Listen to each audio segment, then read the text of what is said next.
Hey again, guys. Wanted to do one more for you here today. I've been talking with a lot of guys, a lot of high school guys, even some of my former players that I've talked to in college. A couple of them are struggling. A couple of them are doing great. So I mean, it's all across the board. I mean, and it's kind of interesting to hear all their stories and how things are going for them. And with a couple of them. Yeah, I've been kind of noticing that it's been hard for them to learn to accept their new role. What I mean by that is, they're coming from high school where they're the main guy, they're the main pitcher, the three or four batter, and they never come out of a game. And now they're struggling on the depth chart. There's a couple of them are redshirting, a couple of them are into their second years in their colleges, and they haven't gotten an at bat yet, and that can be damaging to your psyche, to your confidence, and just it can kind of make you doubt yourself a little bit. To give you a good personal example, the first time that I really found myself doubting myself, I was always one of the better players. Never really came out of a game. Played shortstop in high school when I didn't pitch, batted third since I was a sophomore. And then I got to college. I went to a junior college and I was, the number one pitcher, at the junior college my freshman year. And that summer I got a late invite to the Northwoods League. And that was way back, gosh, 15 years now. And they only had 9 or 10 teams at that time. So it was even a little bit more of a kind of milestone to get into that league, to play into that league. And I actually got called like 3 weeks into the season because one of their pitchers got hurt and he got sent home for the summer. So I got called. I actually drove straight to Alexandria, Minnesota from Appleton. I think I was washing dishes at my sister's restaurant at the time. So obviously I hopped in my car and with my folks and we drove up there and I pitched that night. And I didn't do very well. Rightfully so. I wasn't really physically or mentally prepared. But I just kept chipping away at it. So basically, I found myself the 12th pitcher out of 12 pitchers. I was the guy that was used to eat up innings. Kind of just a guy there that was there to save some pitches on other pitchers' arms. I would eat up innings when we were down by a lot or up by a lot.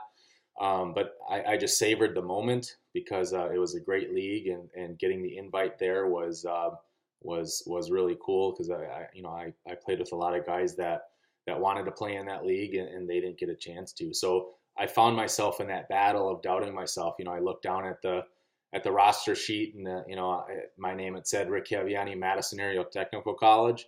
And then the next guy up was University of Kansas, then Florida, and University of Texas. And I found myself saying, "Oh crap, what the heck am I doing here?" Kind of like a lot of my former players are doing. So I really find and have found, especially now that I'm coaching and looking back on my career, that's really the hardest part about baseball is that mental block and or that mental edge that you can try to find and get yourself into. So what I did, I just tried to get myself up on a pecking order. What I mean by that is, they saw me as the 12th guy. So then I wanted to beat that 11th guy. Then once I beat him, I wanted to beat that 10th guy. So, and on and on and on. Now I got, by the end of the season, I think my ERA at the beginning of the season was 10.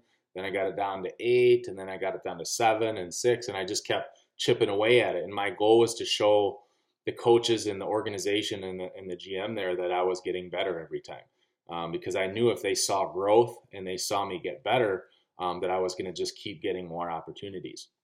By the end of that summer, the last 12 batters that I faced, I struck out. So I really started to find my way in that league. I figured out how to get hitters out. And then I didn't even realize it, but my catcher came up to me after the last guy that I struck out on our last game. He goes, "Hey, you just struck out 12 guys in a row." And I kind of opened my eyes like, holy cow, I didn't even realize that. And then by the time I think my ERA is down in the low 4s, which still wasn't for that league, not very good. But what I did is I showed progress. I showed that that I'm resilient. I showed that I could compete and that I could keep getting better. And that's what you have to do as a player, whether you're in the high school varsity level, the college level. You just got to show the staff that you're going to get better, and you're just going to keep working at it, and that you're going to compete for them.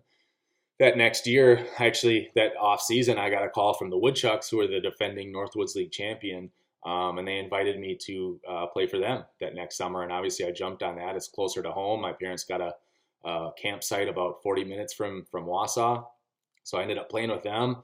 Had a really good sophomore year at the junior college. A couple people took notice and put my name in with the Woodchuck staff and recommended that I might be a good closer, which I had never closed in my life. I was always the starter, would always try to go 7, 8, 9 innings. They asked me if I wanted to go into that role, and I mean, I didn't tell them no. I was a little bit reluctant just because I had never done it before, but I didn't want to tell them no either. So I said absolutely, let's give it a try. And that summer, I set the Northwoods League saves record, gave up 2 runs the whole summer. So looking back on it, the year before I was just another guy.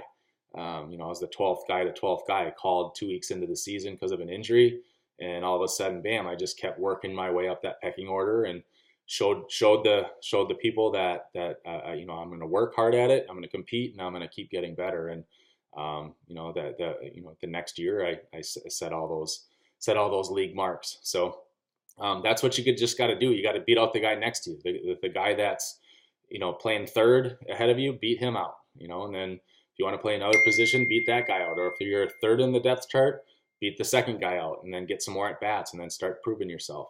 But you gotta compete, and you have to produce. If you compete and produce, good things are going to happen for you. So understand your role. Make it a game within a game, a competition within the competition. Find little ways to make each day more attractive to you, I should say, where you can start to break down those barriers or get over those humps that are preventing you from getting what you want. So thank you guys for listening. I hope that helps some of you. Any guys out there struggling, especially my former players, shoot me a phone call, text message. I'm here to help you any way I can. So hopefully you guys have a good day, and we'll talk to you soon.